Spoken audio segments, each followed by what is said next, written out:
The one nobody wanted. By PunchMeat.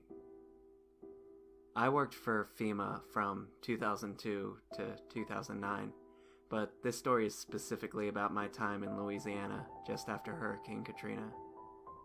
Now, we all know FEMA's response to Katrina was a disaster of its own. Pretty much every dumb decision you could have made was made by people who weren't dumb at all, which makes you wonder about their intentions. Whether Louisiana ever fully recovered is up for debate, and I'd say that debate is heavily skewed to the no side, but with all the big oddities and the grand conspiracies and the what the fuckities that hog the light, it's the little horrors that get ignored. They're the easy ones to hide in the big shadow. So I thought I'd shine a light on one. My sister encouraged me to sign up for FEMA. She's 14 years older than me, one of the bigger clues that I'm an accident, and acts more like a third parent than a sibling. It was her idea to volunteer instead of just following in her footsteps and joining the army. She said I would travel just as much, and I'd get to help poor people instead of just shoot them. So I joined FEMA Corps at 18, then signed on to an extended contract after the initial 10 months.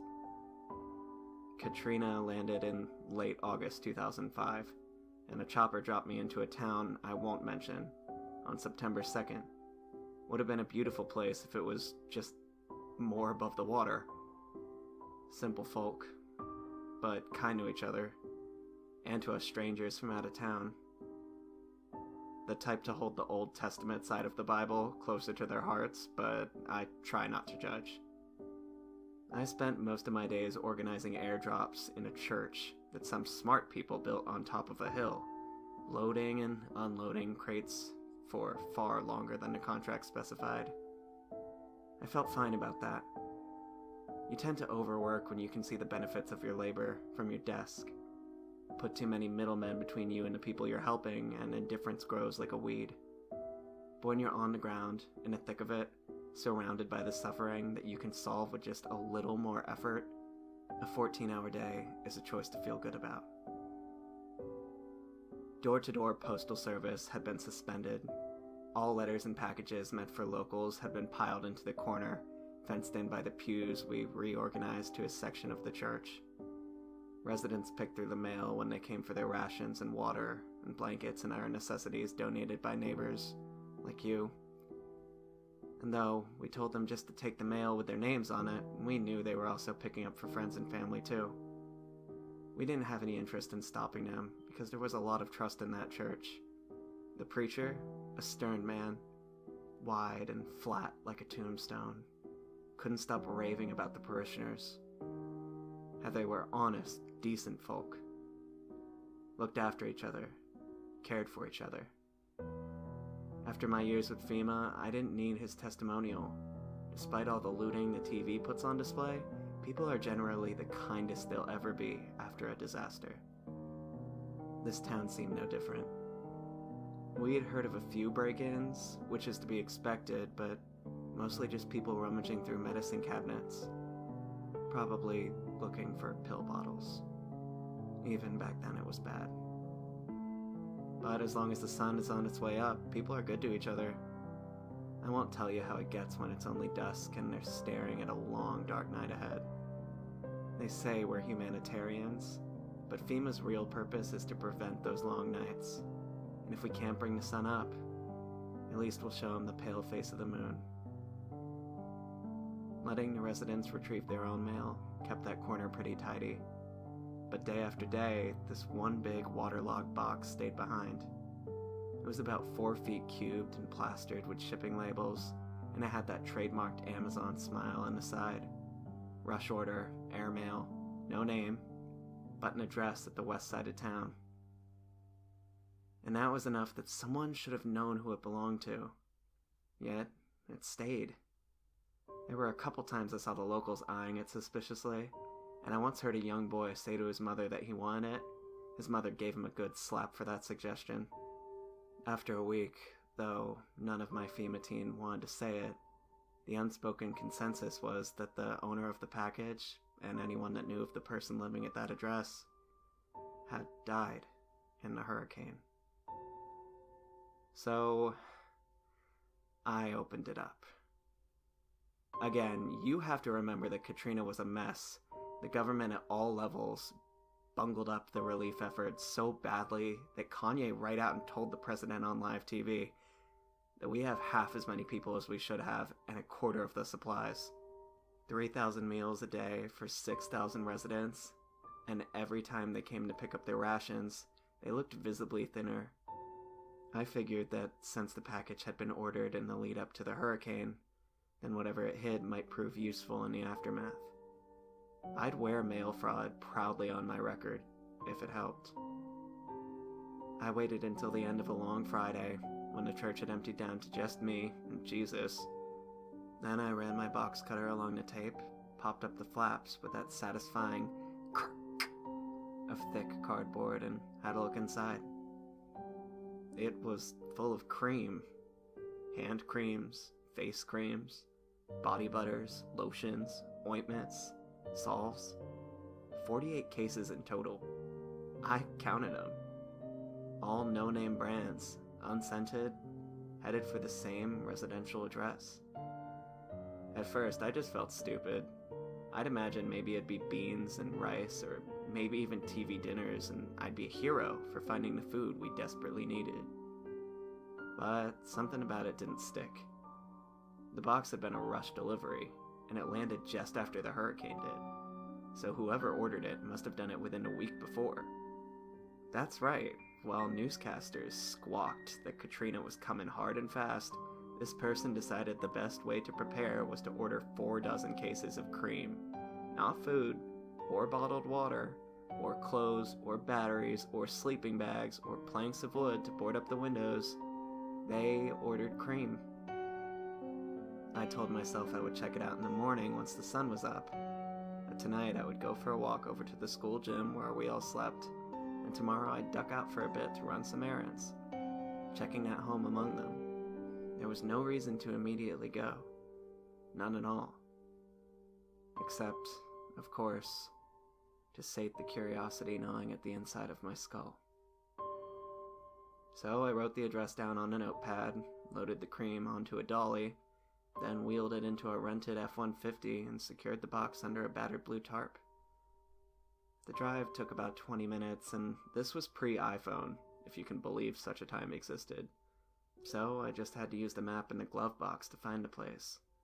I remember the sun sinking to kiss the horizon goodnight, singeing the billowed clouds overhead with that orange fire.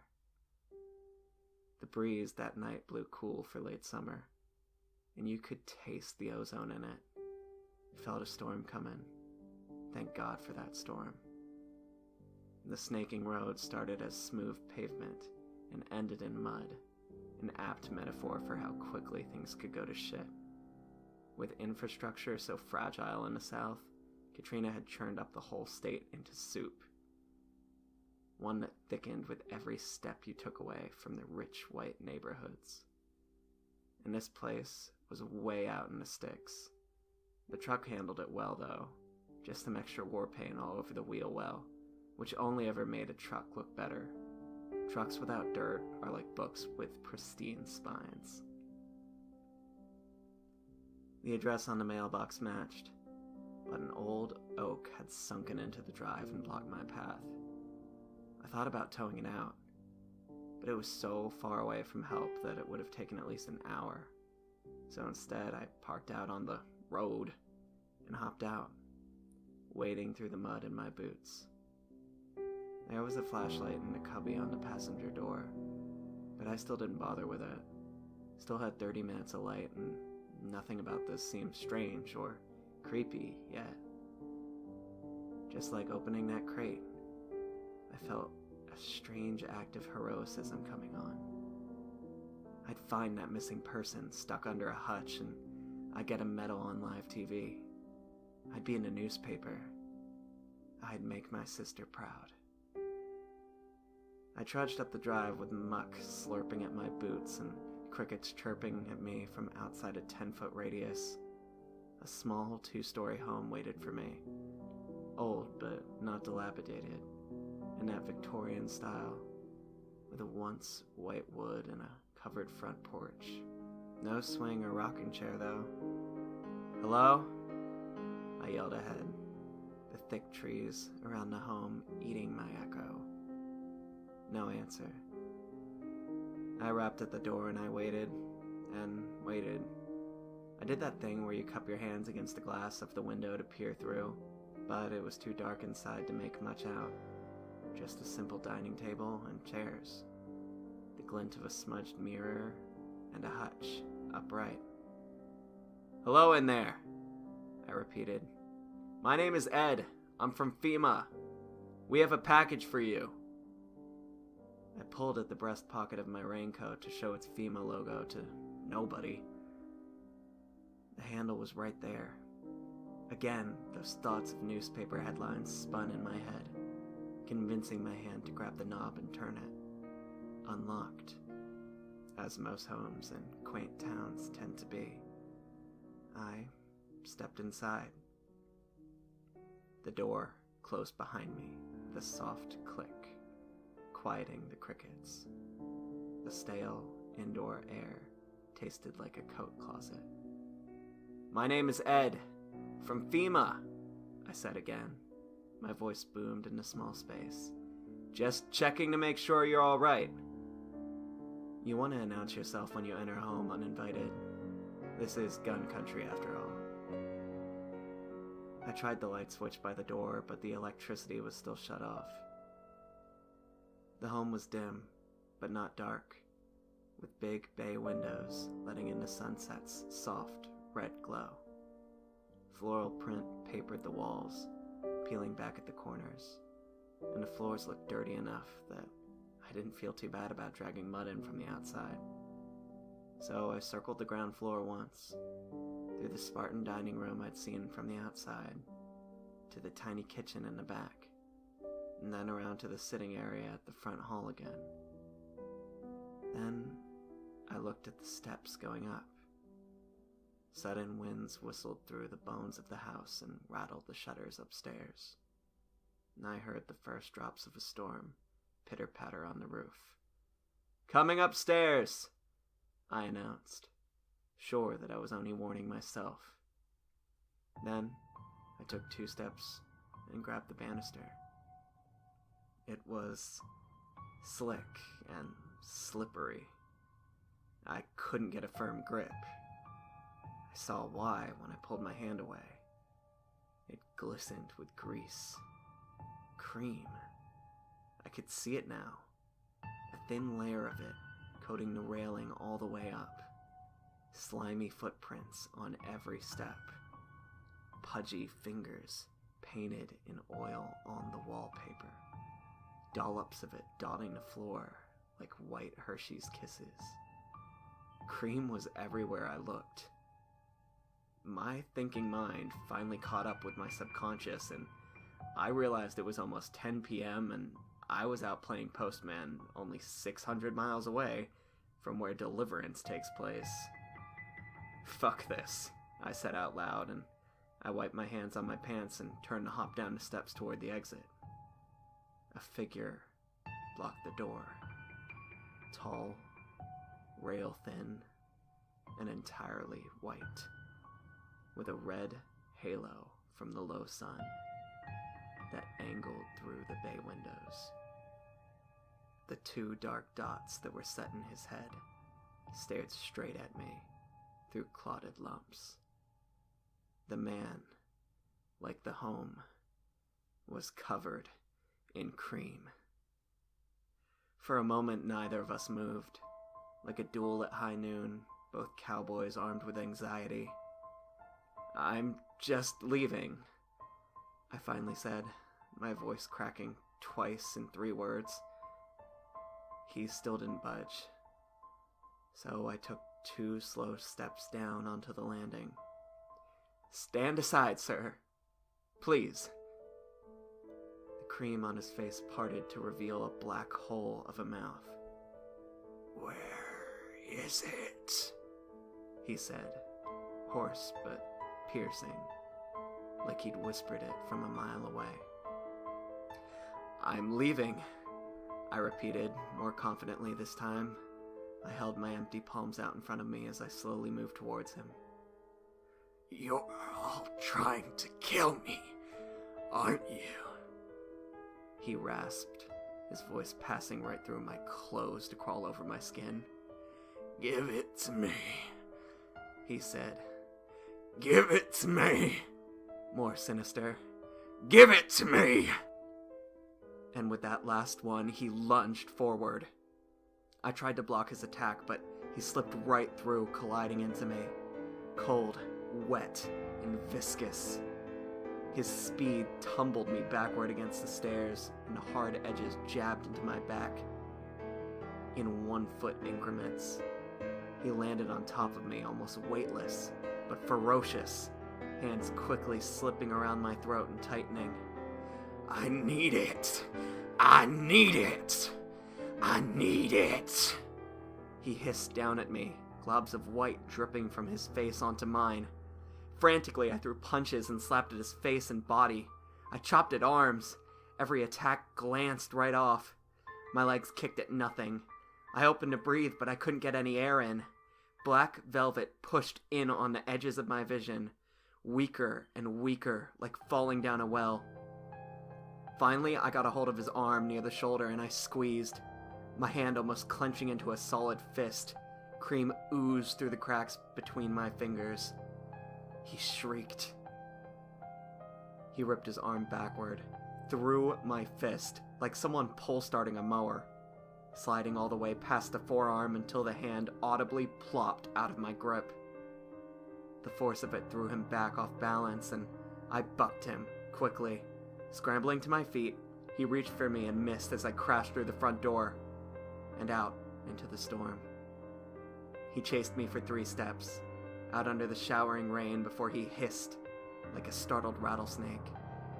I turned to see the downpour lashing at his exposed body, pattering the cream away, divot by divot, like meteors colliding with the surface of the moon. He quickly dashed backwards and cowered under the awning. I saw his wide eyes, the black hole of his mouth, downturned and quivering. He watched me, pure white under the dark clouds, except for the arm that had slipped through my grasp. It had been washed clean by the rain. There, I saw naked muscle and sinew, raw and red with streaks of white tendon running up and down. His insides out, exposed to the open air. I watched as he scooped cream from his chest and painted his arm with it, whimpering and grimacing as he layered it to cover his bared musculature. That was enough for me. I ran, slipping and crawling in the muck, not looking back until I'd reached the road.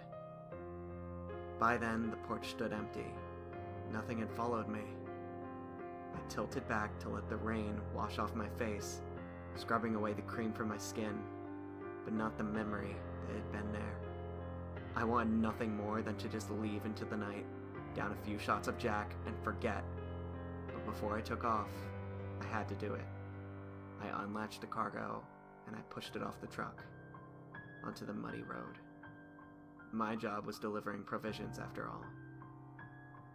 A long shower and a short but fitful sleep later, I was back in the church. Saturdays were busy and the whole town fitted through to grab their daily rations. Almost every one of them looked at where the box had been and frowned or cursed or scowled. The old ladies, the parents, the teachers, the preacher, they all shared the same look of disappointment, followed quickly by what might have been shame. I got the feeling that they knew who the box belonged to after all. But an old man named Patrice was the only one who mentioned it. Big, fat Patrice, with his gut tucked into his flood pants. He stood in the empty section of the church, where the mail waited, just letters now. And he spoke like a river full of rocks, some shape and pattern to it, but mostly just a fluid stream of sound. "Bonjour, Ed," he started, holding his thick arms out wide, flapping at the emptiness. Where'd the big old box go? Don't know, I lied. The owner must have come to pick it up last night. Patrice shook his head and muttered in Creole, then translated himself for me. Nah, that ain't like him. Come out here, especially in a storm. Stays out of the rain now on. And the water. Can't risk it. Risk what, Patrice? Can't risk the cream coming off, he said, waddling towards the exit. 'Cause old Skinless ain't got none underneath.